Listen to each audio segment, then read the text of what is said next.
Comment survivait-on à l'hiver dans les océans? Par des nuits sombres, avec un vent cinglant, des pluies et des blizzards, sans couverture sèche, sans manteau thermique, juste le froid, le sel et le bois glacés sous le corps. Aujourd'hui, nous allons révéler les secrets, les improvisations et les sacrifices de ceux qui ont défié le froid et écrit l'histoire avec leur propre corps. En pensant aux grands voyages comme ceux de Vasco de Gama, Pedro Álvarez Cabral ou Fernand de Magellan, beaucoup imaginent des mers tropicales, un soleil brûlant, des palmiers au loin, mais ce n'est qu'une partie de l'histoire. Les routes portugaises, espagnoles et plus tard anglaises et hollandaises passaient aussi par des zones au climat extrêmement froid. Les embarcations traversaient des régions comme le nord de l'Atlantique, près de la Bretagne, de l'Irlande et de la mer du Nord, la côte sud de l'Afrique pendant l'hiver austral, l'Atlantique sud avec ses vents glacés et ses mers déchaînées. Et dans le cas des tours du monde, des zones proches de l'extrême sud des Amériques. Ces régions ne pardonnaient pas, et le froid de la mer est différent de celui de la montagne ou de la ville. Il est humide, constant, invisible et pénètre jusqu'aux os. En haute mer, il n'y avait pas de véritable refuge. Les marins avaient rarement accès aux quelques compartiments fermés, réservés aux capitaines, aux officiers ou aux cargaisons de valeur. La plupart dormaient sur le pont, à la belle étoile, dans les cales, entre les barils et l'humidité, dans des hamacs en toile quand il y en avait, ou simplement sur le plancher de l'embarcation avec ce qu'ils avaient pour se couvrir. Sans isolation, avec des planchers de bois gelés et des courants d'air constants, le froid était aussi présent que le sel ou le vent. Des documents de l'époque relatent des cas de marins à la barbe gelée, aux vêtements durcis par le givre, aux doigts noircis et au corps qui gelait littéralement pendant la nuit. Beaucoup ne se réveillaient pas le lendemain. Si vous pensez que le secret était de porter une bonne veste, oubliez ça. La réalité était autre. Les vêtements des marins variaient selon la nationalité, le pouvoir d'achat et le type d'expédition, mais en général, ils étaient faits avec les matériaux les plus rustiques et les moins chers disponibles. Le tissu le plus courant était la laine épaisse, souvent réutilisée, rapiécée ou recyclée. La laine, contrairement au coton ou au lin, a une propriété qui la rendait précieuse dans le froid. Elle continue d'isoler le corps, même lorsqu'elle est mouillée.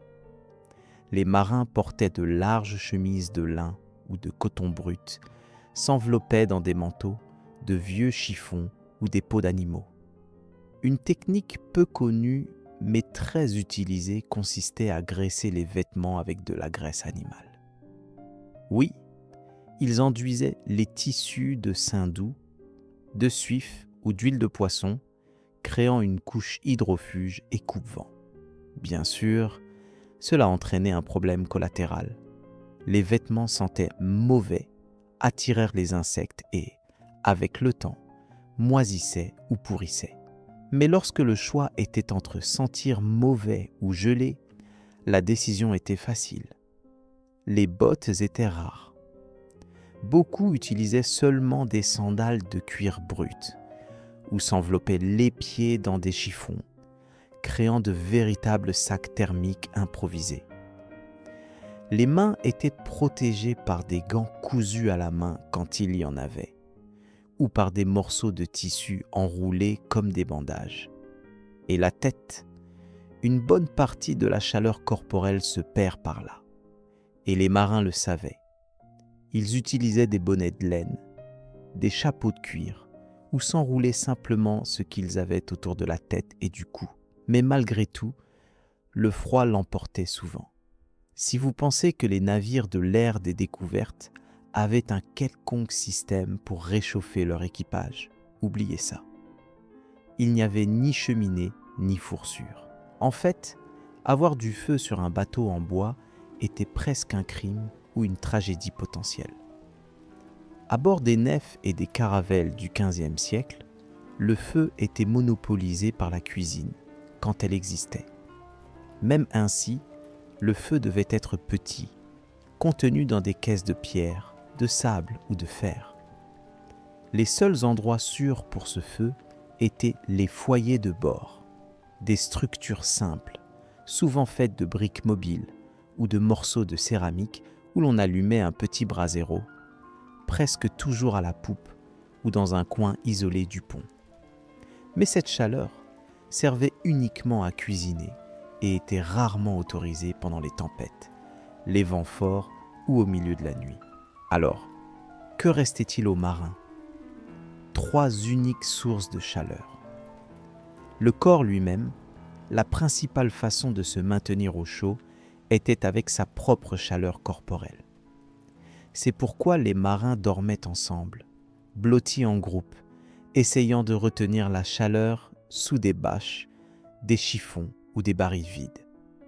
Des couches de vêtements et de chiffons, comme nous l'avons vu. Plus il y avait de couches, mieux c'était.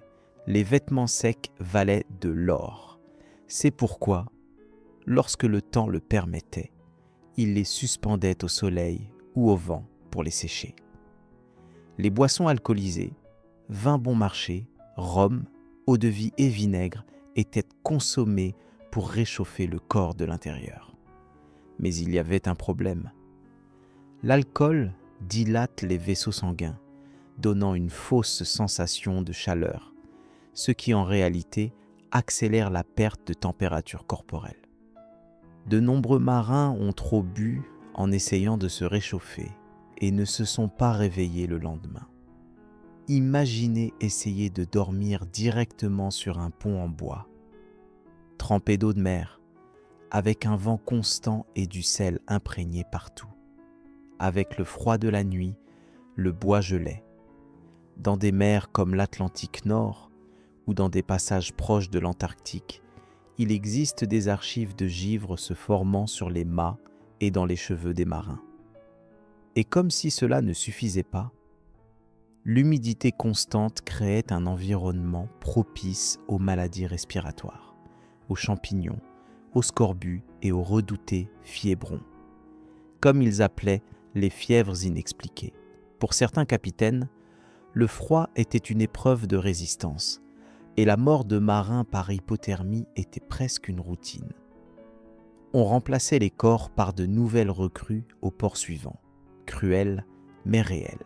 Bien manger en haute mer était déjà difficile. Maintenant, imaginez essayer de maintenir le corps en état de marche avec le froid, en mangeant des biscuits durs, de la viande salée et de l'eau trouble. L'alimentation à bord était basique, répétitive et, dans la plupart des cas, froide. Les repas chauds n'avaient de lieu que si la mer était calme, le foyer accessible et le cuisinier avait encore quelque chose de décent à préparer. Le menu standard du froid. Les aliments les plus courants comprenaient le biscuit de mer, hardtack, un biscuit dur comme de la pierre, fait de farine et d'eau sans levure, de la viande salée ou séchée, de bœuf, de porc ou de poisson, des légumineuses sèches, haricots, pois chiches, des fromages affinés, du vin coupé à l'eau ou du vinaigre dilué dans de l'eau pour désinfecter.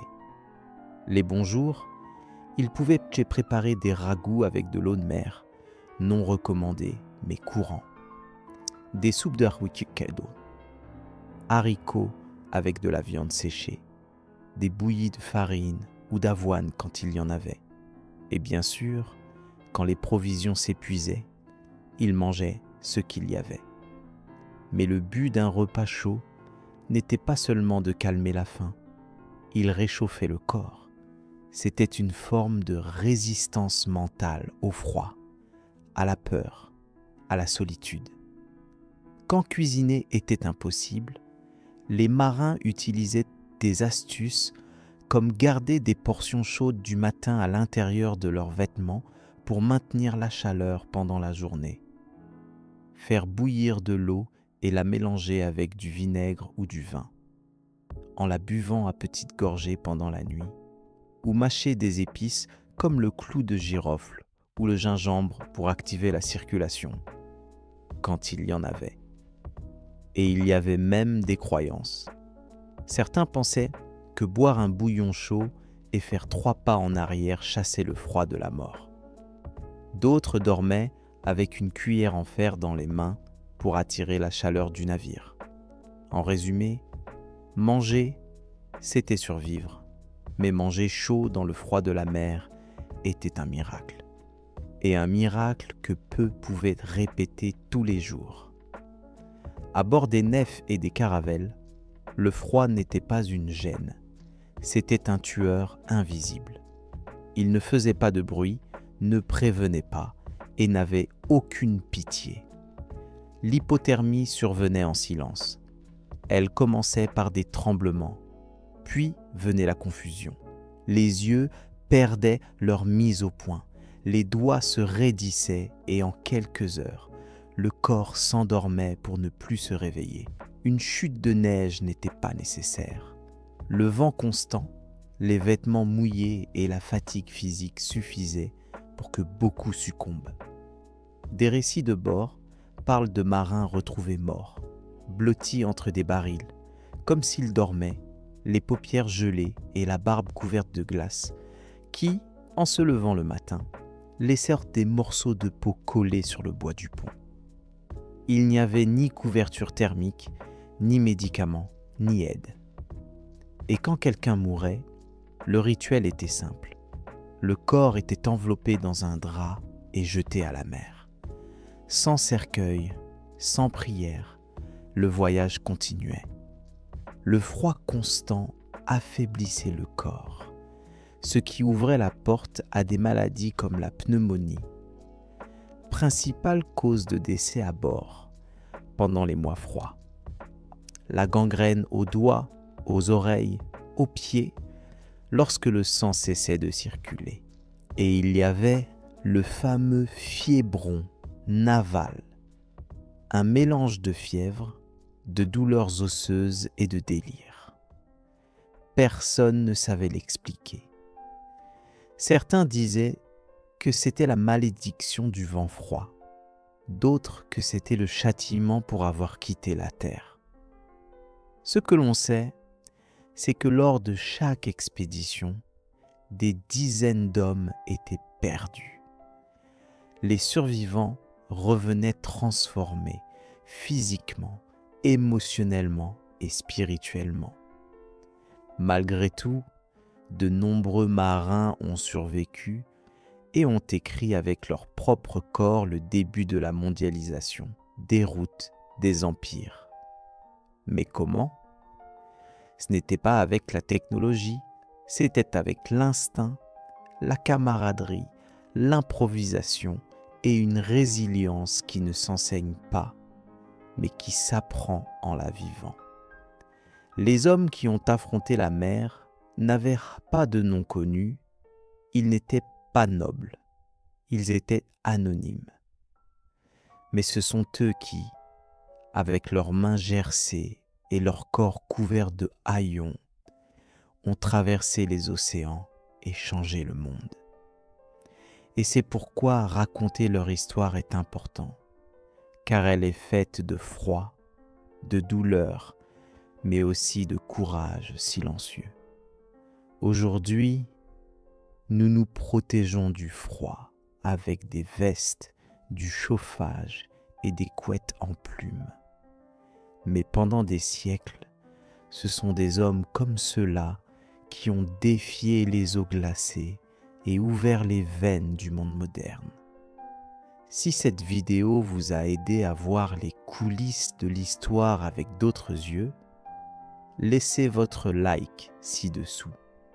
Cela réchauffe la chaîne plus que n'importe quelle cheminée. Partagez-la avec quelqu'un de curieux d'histoire et abonnez-vous, car la marée de l'histoire est pleine de découvertes qui n'ont pas encore été racontées. Jusqu'au prochain embarquement.